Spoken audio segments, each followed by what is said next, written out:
Imprensa italiana traz alguns detalhes importantes aí sobre a situação do Ivan Illich, jogador do Torino, a qual o Zenit com dificuldade. O Zenit morrinha e poderá terminar sem o Illich, sem Coqueçu e sem Claudinho. Vou te explicar tudo o que está rolando, nova investida pelo Fabrício Bruno, hein? O Rennes prepara aí uma nova proposta e agora a expectativa que será uma proposta para fechar a negociação. Peço o teu like, peço o teu compartilhamento, que você se inscreva nesse canal no botão vermelho aqui de baixo escrito inscreva-se. É muito importante a tua inscrição. Bora direto e reto para a notícia do Flamengo. Então vamos lá, rapaziada. Antes de eu atualizar vocês aí sobre o mercado da bola, vou falar aqui sobre esse gol do Caleri ontem em cima do Flamengo, que está gerando muita repercussão. Nessa imagem aqui, a gente vai trazer uma análise tática dentro desse lance aqui, que é muito importante, muito interessante, vocês vão gostar. Repara que o Flamengo, a gente já falou sobre isso aqui, que é a marcação zonal do Flamengo. Uma zona principalmente para proteger a reta do gol. Então aqui, na direção da baliza, tem 3 jogadores, porque você precisa de pelo menos 3 jogadores para defender os 3 pontos vulneráveis da baliza. Um homem na primeira trave, que é o Matias Vinha, um homem no centro do gol, que é o Rossi, e um homem no segundo pau, que é o Wesley. E aí o Flamengo monta uma zona protegendo justamente o seu gol, que tem Gerson, Carlinhos, Léo Ortiz, Léo Pereira e Davi Luiz. Aqui atrás, o Flamengo acaba gerando esse espaço. Qual é a grande vulnerabilidade de você marcar assim? Os jogadores do São Paulo, eles estão livres para atacar a zona do Flamengo. Isso dá uma vantagem para quem está correndo em direção ao ponto futuro em relação ao jogador que está parado. Se você parar e dar um salto, e depois vir correndo e saltar, você vai perceber que no movimento correndo e saltando, você conseguirá saltar mais alto do que você parado e pular para cima. Então, gera uma vantagem de quem vem atacando o espaço. E é em cima dessa vantagem que o São Paulo aproveita para conseguir fazer seu gol. Deixa eu abrir aqui na parte tática para explicar melhor e mais detalhado para vocês. Aqui, meus amigos, nos pormenores fica melhor para poder explicar para vocês. Repare só esse tipo de marcação aqui, é o que a gente chama de marcação por zona.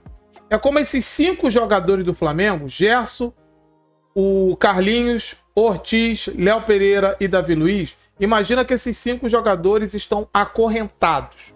Então, eles têm que proteger aquele espaço. Quando um corre para frente, o outro vai junto, um protegendo as costas do outro. Então, o Carlinhos protege as costas do Gerson. O Ortiz protege as costas do Carlinho. O Léo Pereira protege as costas do Léo Ortiz. E o Davi Luiz protege as costas do Léo Pereira.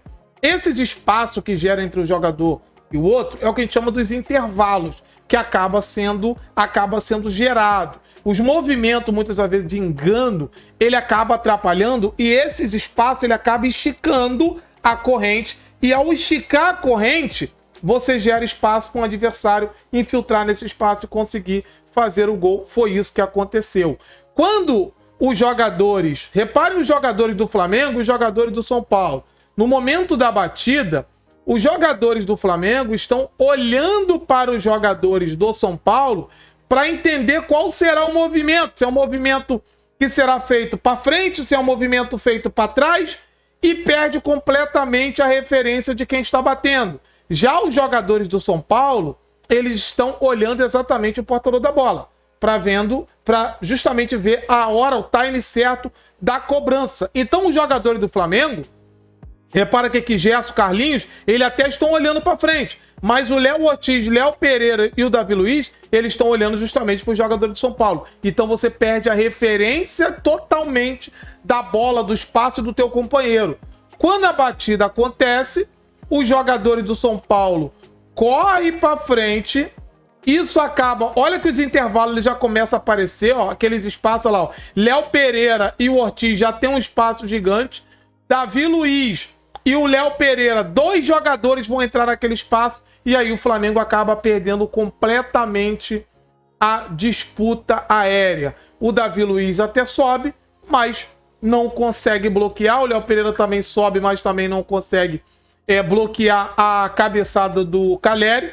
No momento da cobrança tem uma disputa de bola. Eu não coloco isso aqui como falta, tá? Eu acho que isso aqui é do jogo, é uma disputa de espaço. Então ali o Léo Pereira e o Calleri, os dois, eles estão brigando pelo espaço. O Léo Pereira acaba ganhando espaço à frente e o Calleri acaba ali usando até o braço ali, mas não coloca isso aqui como falta e acaba cabeceando. E olha como o Davi Luiz. O Davi Luiz não subiu. Ele sobe. Mas olha o espaço que gerou entre Léo Pereira e Davi Luiz. É isso que a gente chama dos intervalos. Luiz, então como conseguir bloquear esse tipo de jogada? Por isso é muito importante fazer... Eu gosto da marcação mista, que você vai pegar jogadores, montar essa zona e vai colocar alguns bloqueios nos principais jogadores do adversário. Quais são os principais cabeceadores? São esses três aqui. Você pega seus três jogadores ali que não tem grandes bolas aéreas, o Gabigol, o Matheus Gonçalves, estou dando exemplos aqui, jogadores que não são fortes na bola aérea, e você coloca esses jogadores para poder impedir esse avanço. É claro, não segurar, porque hoje tem o VAR, mas tentar bloquear, tentar ficar na frente, tentar atrapalhar a corrida. Isso faz o jogador adversário perder o tempo de bola, que ele tem que se livrar da marcação, não perder a bola chegando e ainda ver o espaço que tem que percorrer para atacar. Fica mais difícil. Da forma que o Flamengo marca, dá muita liberdade para os jogadores que vêm atacando a zona e conseguem chegar livremente para cabecear. Vamos ver o que o Matheus fará no próximo jogo, porque o Palmeiras é muito forte nesse jogo de bola aérea. Ontem, na coletiva, ele foi perguntado sobre isso, o Tite interrompeu e não quis explicar sobre essa situação. Aqui é simplesmente um erro, não é do jogador, o erro não é do Léo Ortiz, do Léo Pereira, o erro é a forma que o Flamengo resolveu marcar, dando muita liberdade para os jogadores do São Paulo atacar o espaço. Fica muito fácil, muito mais fácil para quem ataca o espaço do que quem está parado no espaço para conseguir tirar a bola. Meus amigos, deu ruim para o Zenit, hein? O Zenit aí que fica botando a bronca danada no mercado, o time que quer tirar onda, que tá com dinheiro, está no mercado tentando contratar um substituto para o Claudinho, e o Claudinho deixa bem claro que quer ser negociado, quer que o Zenit cumpra aquilo que acordou, aquilo que combinou, de não atrapalhar a saída do jogador. O Zenit começou a dificultar, até por conta da dificuldade que está no mercado em conseguir contratar jogadores. Uma informação no jornal russo trouxe alguns detalhes importantes, que o Torino pediu cerca de 30 milhões de euros pelo sérvio, pelo Ivan Illich, né? E o Zenit não quis pagar. O Zenit pensa ali, ofereceu algo na casa de 20, no máximo 23 milhões de euros. E aqui a gente já começa a entender. O Zenit queria que o Flamengo pagasse os 20 no Claudinho, para justamente esses 20 poder pagar justamente o Ivan Illich. Só que o Torino pediu 30 milhões de euros pelo jogador e o Zenit, que bota uma goma danada aí, o seu representante, não querem pagar os 30 milhões pelo Ivan Illich. Tentaram o Veiga, o Palmeiras também negou a saída.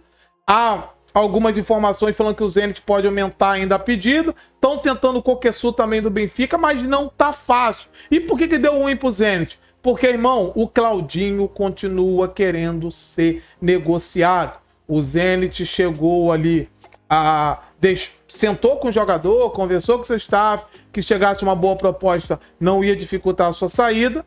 O Flamengo fez uma proposta disposto a aumentar, aumentou o valor e agora aguarda o Zenit. O Zenit pode acabar sem o Illich, sem o Coqueçu, sem o Veiga e sem o Claudinho. Porque o Claudinho continua batendo o pé. É claro que a gente sabe que do outro lado há um clube muito chato na negociação, mas o Zenit, que se diz aí com tanta grana, tá pechinchando a compra do Ivan Illich do Torino. Minha rapaziada, enquanto o Flamengo continua a luta pelo Claudinho, o Rennes prometeu aumentar a proposta pelo Fabrício Bruno.